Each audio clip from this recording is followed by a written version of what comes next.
Hello everyone, this is the video demonstration for the final presentation for Sprint 7. This is IT 641 Big Data Systems and the presentation is by Team Red. Today we will show you the compilation of everything that we have done in the semester so far, from the very first sprint to the finalization of our database. We would like to start with the Sprint 7 planning. As you can see, we divided it into 4 scrums, and we further subdivided those scrums into many parts, starting from posting minutes to adding on each and every assignment in a chronological order. We had a lot of lessons which we learned from Sprint 6. We learned that QlikView is a great tool for analyzing data, and it is very much like the Pivot implementation. We learned about creating a data source on the computer to make a connection between Oracle and QlikView. We learned that we needed to get a better understanding on the fragmentation methods, and as a group, we went through online tutorials to learn more about the topic. We learned that continuous communication between other teams is very crucial in creating and modifying the master database. We will move on to the local OES database. And here are the local OES scripts in Oracle. And here are our local OES scripts in SQL Server. And then moving along, we will show you our local OES scripts in MySQL. Here are our local OES inquiry tables. And they are inquiry, inquiry category, inquiry action, order inquiry, customer, orders, order line, and order line inquiry action. And here is our local OES ERD. Here is our local OES data model using Oracle Data Modeler. As you can see, all the tables are displayed correctly, and we made sure that everything, including foreign keys and primary keys, are working, that we have no errors while making this. And then the implementation of the diagram is proper and perfect in accordance to the guidelines that were provided to us. And here is our local OES data dictionary. We will now move on to the global OES master database. Here is the script for global OES in Oracle.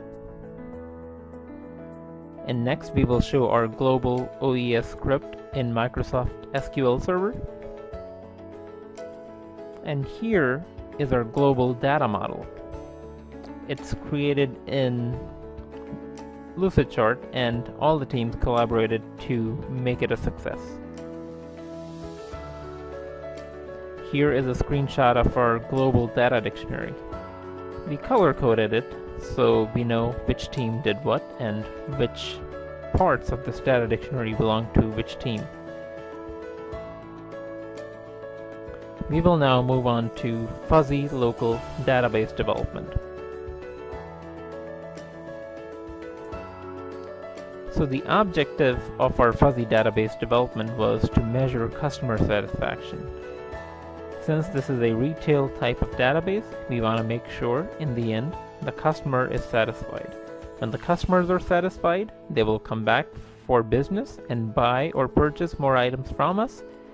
And there is no good strategy as a word of mouth. If the customer is satisfied, the word of mouth will spread, and it would encourage other people to become future customers. These are the fuzzy attributes, total time and number of follow-ups. As far as fuzzy categories go, we had 3. We had poor, we had average, and we had excellent. Here are our decision rules and membership value set. As you can see, they are going from poor, and then to average, and finally to excellent. And the decision was based on customer satisfaction, of course. As you can see, poor will give no satisfaction, and sometimes the response is not left at all. And here in the middle table, or in the middle row, you can see that we had number of follow-ups. Even they are categorized into 3 categories: poor, average, and excellent. And here is our trapezoidal strategy.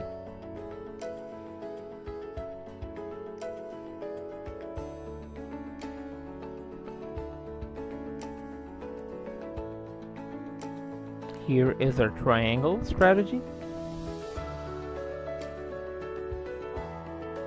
And here are the fuzzy tables in Lucidchart. As you can see, we have many tables.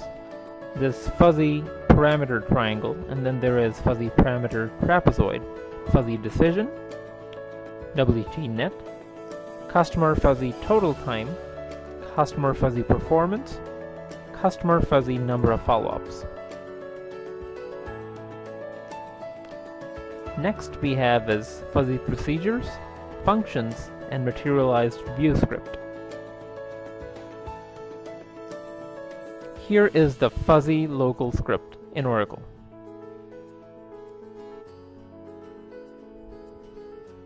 And then moving along, we also did the fuzzy local script on Microsoft SQL Server. And here is an example of fuzzy tables in Oracle. This is our screenshot.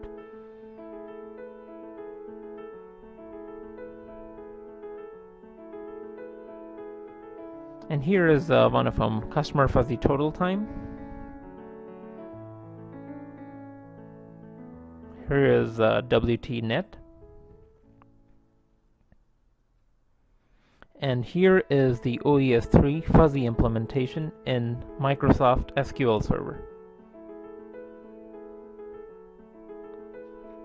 As you can see under messages, we made sure all the errors were corrected and no stone was left unturned in terms of completion and proper implementation of this database in Microsoft SQL Server. Here is the OES3 database in MySQL.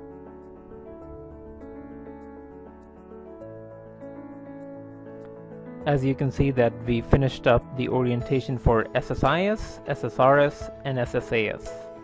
And here's the screenshot for it. As you can see, we completed all the steps, starting from the welcome page, moving on to Microsoft SQL Server, then moving on to SQL Server Integration Services, which is SSIS. Then we moved on to SQL Server Analysis Services, Tabular, which is SSAS, and SQL Server Analysis Service, again multidimensional this time, SSAS. And finally, we went on into the reporting side of things and used SQL Server Reporting Services. Then we did the Python implementation, we finished the conclusion, and as a result, the whole orientation was completed.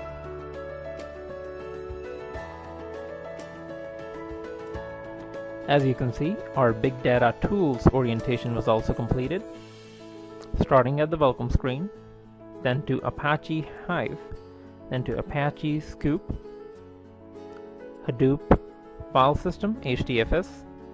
Then we moved on to MapReduce, then we went on to Apache Pig, then conclusion.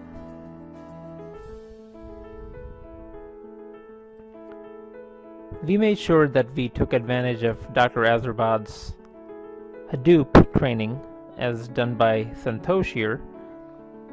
It was a very helpful seminar as we learned a lot about Hadoop and its implementation and used it to implement our database on Hadoop.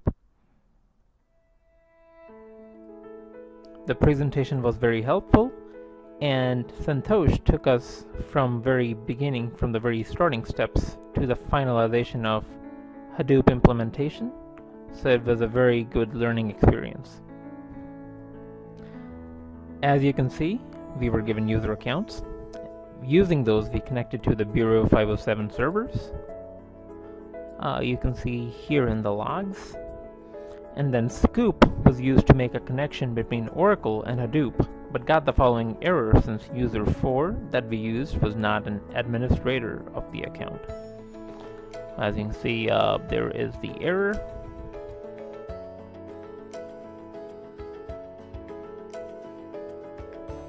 So we didn't waste much time sitting on it. We moved on and we used an alternative. We decided to create tables one by one using Hive, and we were successful.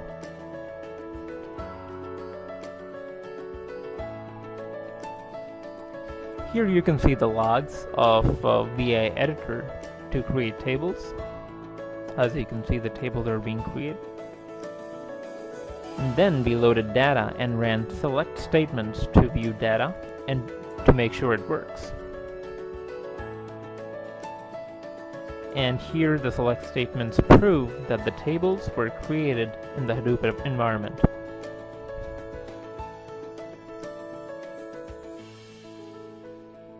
And here is the design for distributed database. Here is our DBMS in Oracle. Here is the same in MySQL, and here is our DBMS in SQL Server. As you can see here, the insert statement executed in the Oracle database will be replicated in the other RDBMS, provided the right kind of permissions are given. So now we will move on and show the connection to SQL Server using Oracle Heterogeneous Services. Connecting to SQL Server using Oracle Heterogeneous Services using Oracle's generic gateway using ODBC as opposed to vendor-specific gateway. Database used is a demo.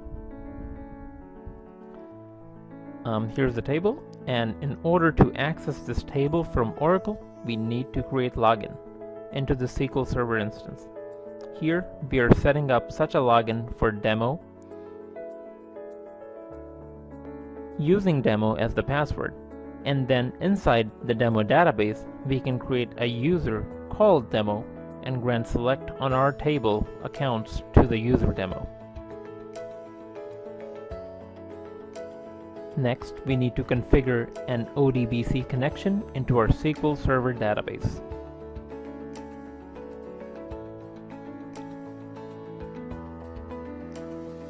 As you can see, we are trying to create a connection here.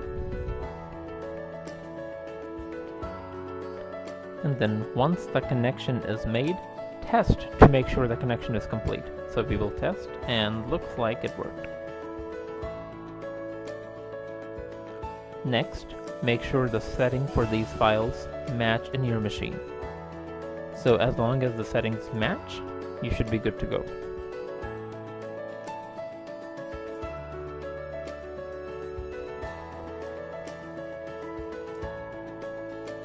Now copy init dg4odbca.ora into init demo odbc.ora as shown.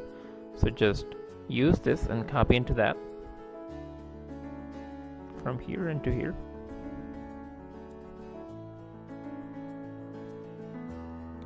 Next, we check to make sure that the tnsnames.ora has the right settings.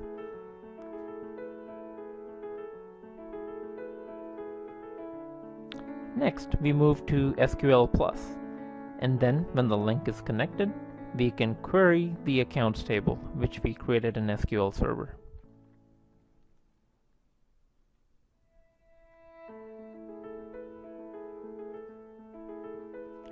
The table can be updated, and then that update can be committed. We will now move on to the use case analysis. Here, as you can see, that we have implemented the use cases, all the different ones.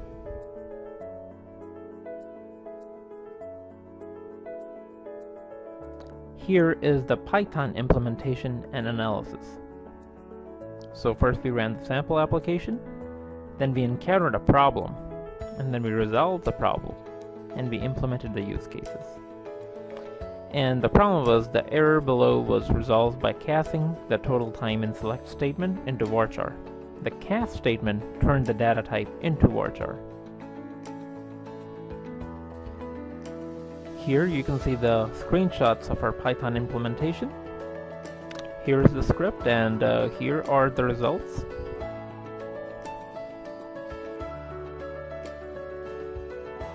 Here further, we can see more implementation of Python with the scripts and the results. We had a successful ClickView analysis as we were able to install the program and then analyze our data graphically. And so first here you can see how many customers have inquired about product damages, and here is the representation of that. And then the second one is maximum total time and date of an inquiry about extra charges. And here you can see the different analysis. The legend would show the maximum time taken. And on the left pane you can see the dates and times of each inquiry. Moving further along, we have more analysis from ClickView. Here you can see the average of number of follow-ups by customers, and it's by average time, and then how many inquiries are assigned to each employee. And here's a pie chart which shows how many orders are in pending shipping and sent with a tracking number. We did our pivot analysis and we were able to successfully implement it. Here are the screenshots. Number one is how many customers have inquired about product damages, and as you can see there are names on the left pane and number of or sum of product damages for each person, and here is the graphical implementation of that. And here is the maximum total time and date of an inquiry about extra charges.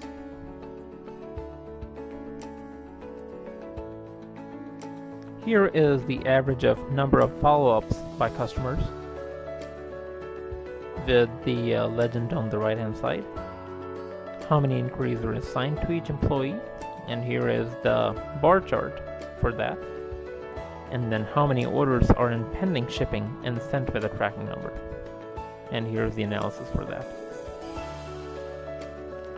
So we would like to showcase our Trello board and would like to give a brief explanation of how we managed our product. As you can see, the project components were defined and skills of the team members were identified. And each sprint had 4 scrums, and each scrum had multiple tasks assigned to team members. Updated Trello board to keep track of the tasks, and we were able to successfully complete them on time and implement them. Our best strategy was communication, and we had a Trello group, and we also had a Slack group, which we used as our primary method of communication and to keep track of our assignment as far as whether we were meeting the deadlines and when we were meeting physically and virtually to complete the tasks. We met multiple times a week, and that made sure that our assignments were completed, the tasks furnished on time and by the deadlines. We also use a Gantt chart, PERT chart, and a project scope to manage the product. And here is the screenshot of our Gantt chart. As you can see, we met 100% of all of our assignments by date, and we were able to implement them, and we were able to divide each task by members. Sometimes a task had more than one member, and certain times we were dividing the tasks evenly so that we can finish on time. And here is our PERT chart. We started in January, and we started with the local OES database. We moved on to FAOES, and also the expansion and implementation of local OES. And then we combined both of those and moved on to design and implementation of DLFAOES. And then further along, we meant to implement the LFAOES with Hadoop. And then from there, we went on to the implementation of DLFADB with QlikView, and finally the implementation of LFAOES with XML or Python. We used Python. And here is the screenshot of the scope of our project. As you know, it is IT641 distributed database system, and our team was red. Here is the list of our team members. We anticipated the project completion date to be May 3rd. And then project objectives were to understand, design, and develop OES database to investigate various internal components. We defined all the project goals here. First, to create a global database, then to extend the local database to support fuzzy logic similar to FAOES, then to develop distributed fuzzy active relation database, then to develop data warehouse to store the global database, and finally to analyze the database using Hadoop. We had some project exclusions. We had a lot of project resources, for example, Trello board, Slack for team collaboration, Oracle, Database 12c, Microsoft SQL Server 2017. We used Lucidchart for ERDs. We obviously used Microsoft Office Suite, mostly Microsoft Word, Excel for pivot tables, and PowerPoint for presentations. We used ClickView, we used Hadoop, we used Python programming language, we used XML, and we used the structured query language, SQL. And here was our schedule.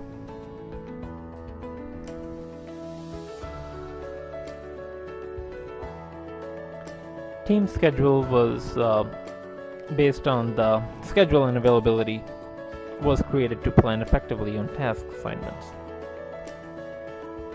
We made sure that we had a table, and on that table we wrote when each member of the team was available to meet or work on the project, and we kind of created a system when we were meeting every single week physically, and we were also communicating on Slack. And project management, script documents will be zipped and given to Dr. Azerbad. And here you can see our video script for Sprint 7. We were able to divide it into parts, and the video script definitely helped. And based on the script, we were able to create this video and do a demonstration to show our progress and our collaboration. We would like to thank Dr. Azerbad for mentoring us and providing us the opportunity to work as teams. We would also like to thank all of the other teams for collaborating in MDM to make this project a success. We wish a very good end of semester to everyone and would like to congratulate all the students who are graduating. It was a pleasure working with everyone. Thank you from Chang Liu, Sadiq Tijani, Shalini Bandranaika, Thanura Jayavardhana, Scott Fleming, and Giri Chandra Sai Pavan. And we would like to conclude Sprint 7 video demonstration for IT641. We would like to thank you for viewing this video and hope that we did our best to demonstrate our work and collaboration in implementing and finalizing this project. Thank you.